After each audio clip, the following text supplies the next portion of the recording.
there's lots of questions I'd like to ask, but this one is the main one.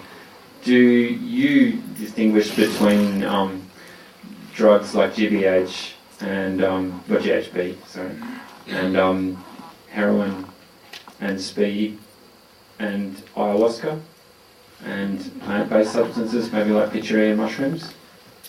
I think there is a distinction, but anyone on the panel like to handle that one? Well, this is a very interesting one because as a biologist and as a partaker of almost all of them over the last 45 years, I find myself now, I kind of got the message of what they were doing and I kind of don't need them anymore. It's really nice to partake occasionally, but the one that frightens me as a biologist more than anything else is ethanol. It's the smallest molecule of all.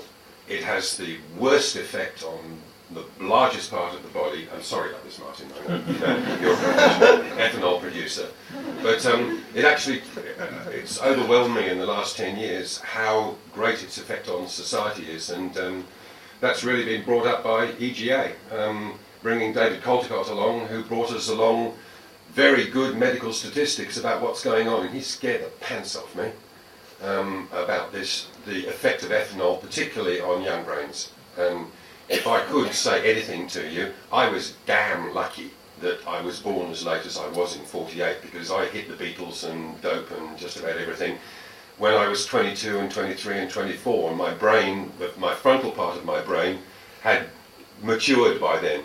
What scares me now is is going to school parent-teachers meetings, school parents' parties, and seeing all the parents sitting outside smoking dope and doing drugs, and all the kids are inside dancing and doing alcohol. And that's now become pretty much sort of kind of solid norm for the socio-economic division that I'm in. And the alcohol on the young brain really scares me. I just, I guess... The others don't. None of them.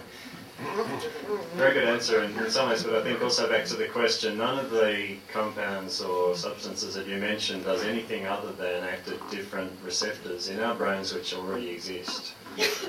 So therefore, in many ways, they're just mimicking endogenous ligands for those receptors. So spiritual aspects aside, I mean, mechanistically speaking, all drugs are equal, mechanistically speaking. It's our intellects that sort of overlay values onto those, and of course it's very easy to push some of the drugs down to the bottom of the heap, and others to bring them to the top of the heap in terms of whatever insight or value that they might bring to us. But in fact, there'd be plenty of people who would say that in fact the ritual associated with taking alcohol, taking heroin, taking GHB.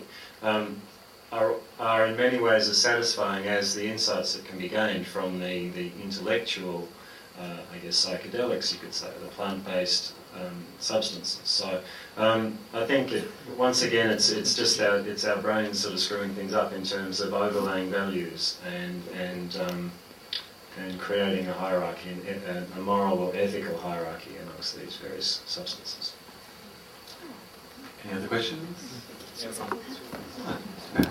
I'll get first in there. I'm just wondering,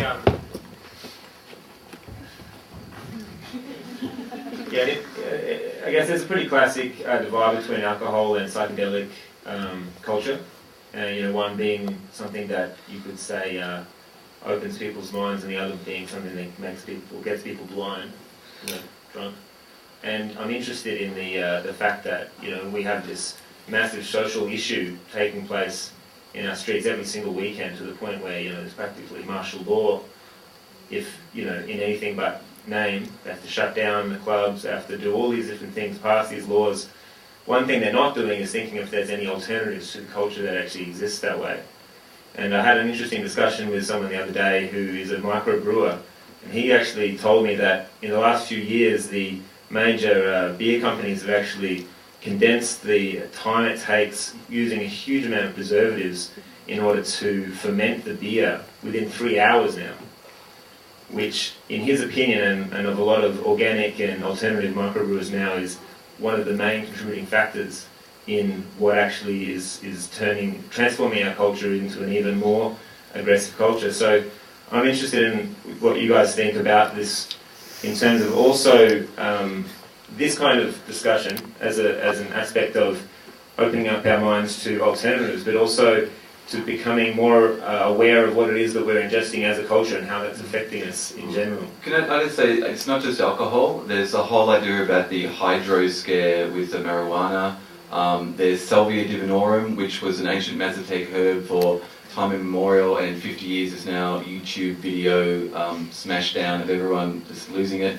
And there's increased potencies of that available through the internet. It's not the drug or the chemical, it's the culture's desire to push the boundaries further, harder, faster, without respect for their bodies or the set and setting or the reason why they're doing it. And I think that's basically because of the pressure cooker of modern culture in a global scale, that people need a faster, deeper release, a faster up, a faster down, and there's more increased potencies of every drug you can name that have been grown and produced out there to supply that demand.